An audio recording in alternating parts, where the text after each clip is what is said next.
A man carefully checks whether the cash in front of him is fake, rubbing the paper between his fingers first. Within seconds, he notices something off. He immediately switches on a UV light and slowly scans every detail of the bills. Watching him inspect the money so closely, the supplier nervously rubs his fingers together. It's obvious the scam still didn't fool the man. No, it's no fucking bueno. But even after realizing the product was fake, he doesn't walk away. Instead, to everyone's confusion, he heads straight toward the shelves. A moment later, he finds a mysterious chemical bottle and drips the liquid onto the counterfeit bills. As he rubs it across the paper with his thumb, the color instantly changes. Chris realizes the problem isn't the printing quality at all. The paper itself is wrong. Real US dollars are printed on cotton linen paper that contains no starch, so iodine only turns yellow or stays clear on authentic bills. Ordinary paper with starch turns blue on contact, meaning these are the cheapest fakes possible. And the reason Chris is being this careful is simple. His family's lives are tied to this deal. Just one day after he got back into smuggling, dangerous people already started targeting his family. Before long, a thug kicked open the front door and immediately started harassing his wife, Kate. The second Kate sensed something was wrong, she ran deeper into the house. But she was no match for the man. He quickly slammed her onto the table, and moments later she heard her son screaming nearby. The sound cut through her like a knife. Kate shut her eyes in despair, terrified of what might happen next. She could only endure the humiliation in silence when suddenly, even the thug froze for a second. He only wanted to scare Chris into completing the shipment, not actually kill anyone. Kate seized the chance to break free and shielded her son like a furious lioness. Not wanting a murder on their hands, the two men awkwardly backed off and left. After his family was threatened, Chris became far more cautious with every move he made. But who exactly was forcing him to transport the cargo? And what did they really want? To understand that, it all starts with the trouble caused by Kate's younger brother, Andy. A few days earlier, Andy suddenly noticed a bright light shining through the ship's window. The moment he saw the helicopter outside, he knew something had gone wrong, because the ship was carrying a huge stash of drugs he had smuggled on board. As customs agents closed in, Andy panicked. Thinking he was being clever, he grabbed the backpack and tossed it into the ocean before they could catch him with the evidence. That's the unspoken rule in smuggling. Dump the cargo, save your life. He even lit a cigarette afterward to calm his nerves. Then he prepared to explain everything to the supplier. Because of the rules, he assumed they wouldn't push him too hard. But things were nowhere near that simple. After hearing the shipment was gone, the supplier said nothing and simply walked away, just as Andy and his buddy breathed a sigh of relief.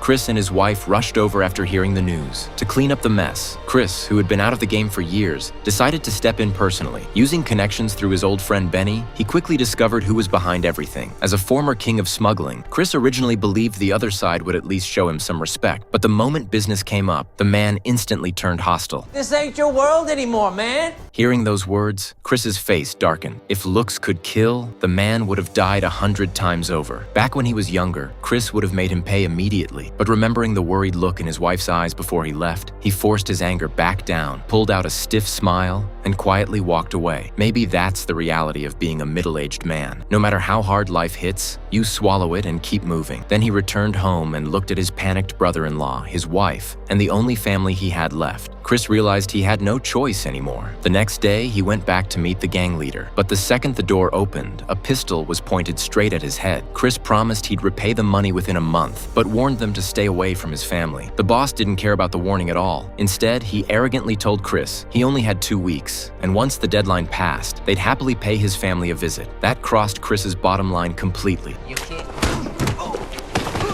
You think you're the only guy with a fucking gun?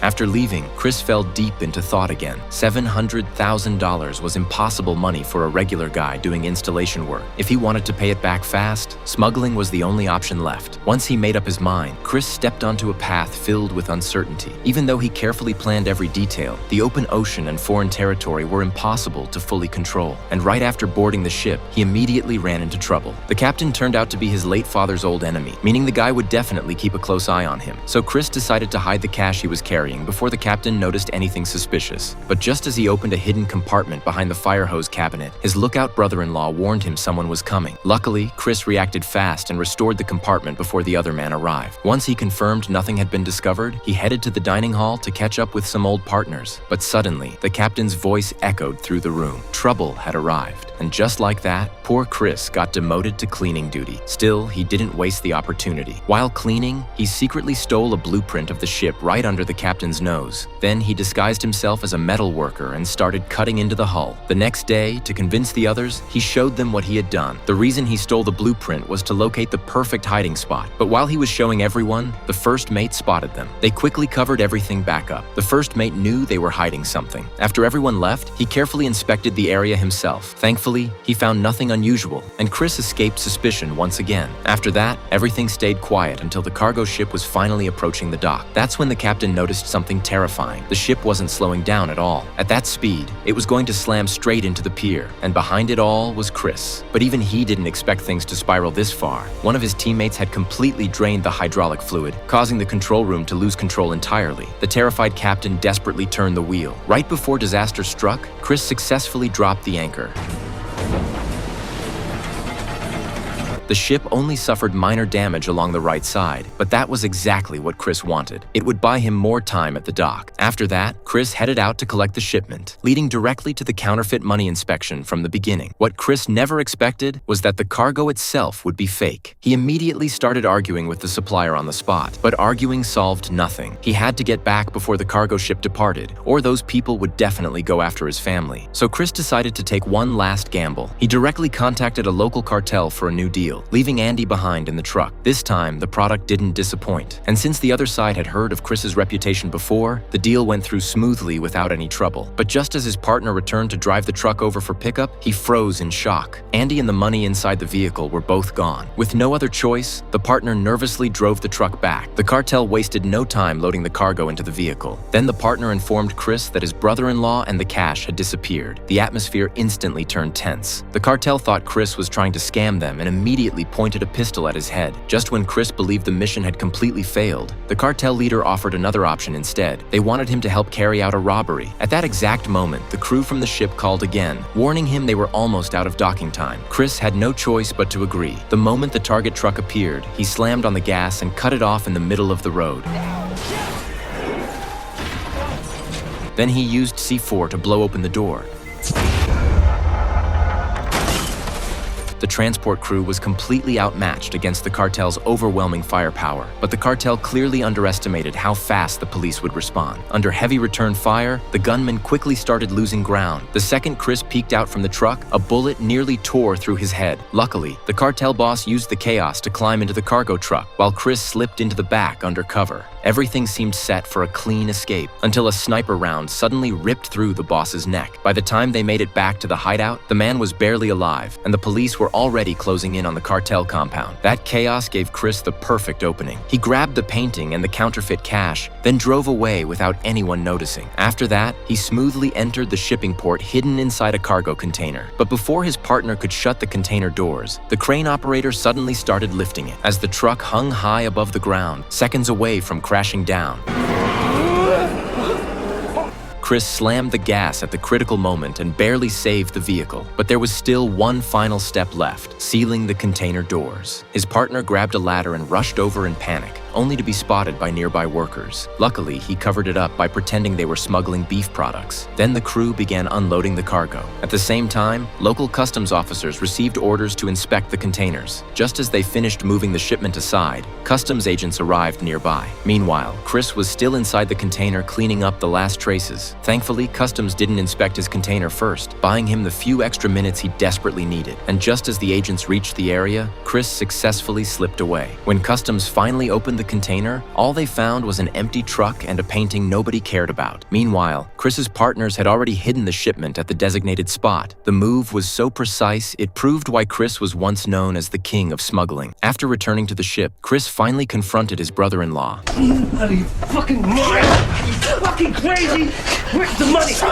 But Andy confessed someone had threatened his nephew's life to force him into transporting drugs. He claimed he never had a choice. Worried about his family, Chris immediately called home. After confirming everyone was safe, he reluctantly helped hide the drugs for Andy. Then he phoned Benny and explained everything, including how Andy had been forced into drug trafficking. Chris also told him he planned to dump the drugs entirely. But not long after the call ended, a car suddenly crashed straight into Kate's house. It was the cartel. The driver smashed through the glass doors and immediately started threatening everyone at gunpoint. At the most critical moment, Benny arrived just in time and saved Kate. But Kate quickly realized Benny was drunk and driving with her child in the car, which made her deeply uneasy. She took her son and hid at a friend's house instead. Then she called Chris and told him what had happened. After settling down, Kate planned to return to Benny's house because her son's belongings were still there. But just as she tried to leave, Benny stopped her and began getting handsy. Sensing something was wrong, Kate immediately locked herself inside a small room. While she listened to Benny calling Chris on the phone, the impatient Benny suddenly started smashing the door open.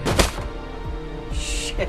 When Kate stopped responding, Benny panicked and assumed he had accidentally killed her. Right at that moment, Chris suddenly called him. I know Briggs works for you. You stay the fuck away from my family or I'm gonna kill you. You hear me?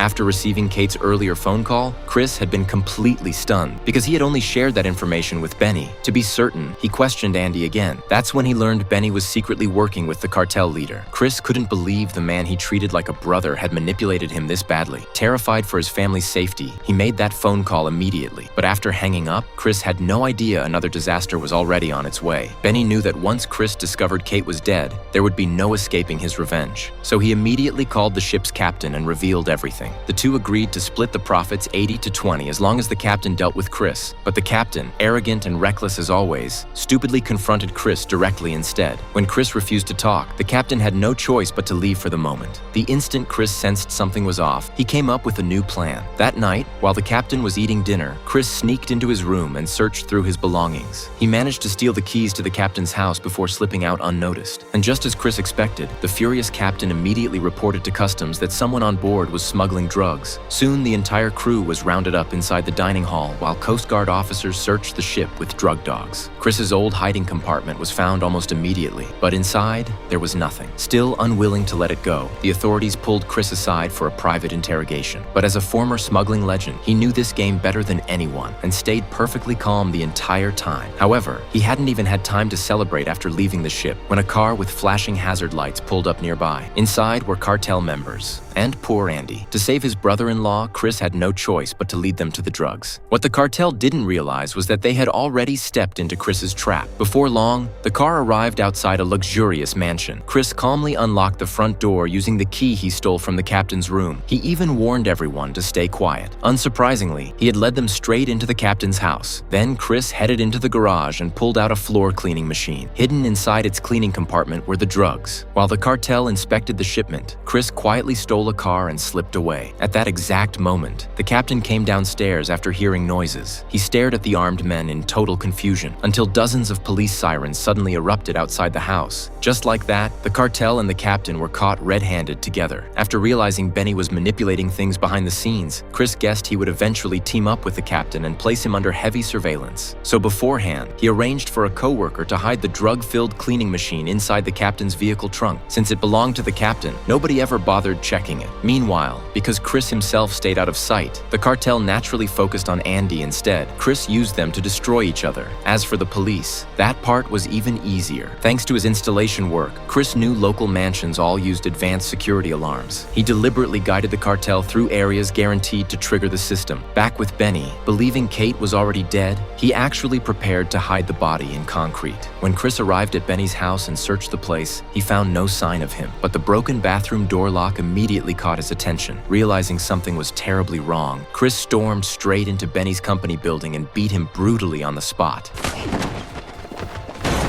Where's Kate? One fucking time. Where's Kate? Just as he was about to force more answers out of him, someone else interrupted the confrontation. But Chris still didn't believe Benny's explanation. The second he walked outside, he dialed Kate's number, only to hear her ringtone echoing from somewhere inside the walls nearby. For the first time in the entire story, Chris completely lost his composure. He shoved over a concrete mixer and smashed apart the forms with a hammer in pure panic. Inside a plastic bag was his wife, barely alive. For the first time, true despair appeared in Chris's eyes. Thankfully, she was rushed to the hospital in time, and Kate eventually regained consciousness. But one question still remained. Where did all the counterfeit money go? While Chris was searching for Kate, his crew had already headed out onto the ocean to recover the cash. It turned out the counterfeit bills had secretly been dumped into the sea long ago, and Chris's method was genius. He used salt as a weight to sink the fake cash to the ocean floor. As the salt slowly dissolved underwater, the bills naturally floated back to the surface. Just like that, Chris successfully completed the deal. But then he received one final surprise. Did you hear about that famous painting by Jackson Pollock? What's that thing worth anyway? About 140 million. Suppressing his excitement, Chris finished the transaction and stared at the priceless painting in the truck, embracing his partners in triumph. And with that, the story comes to an end.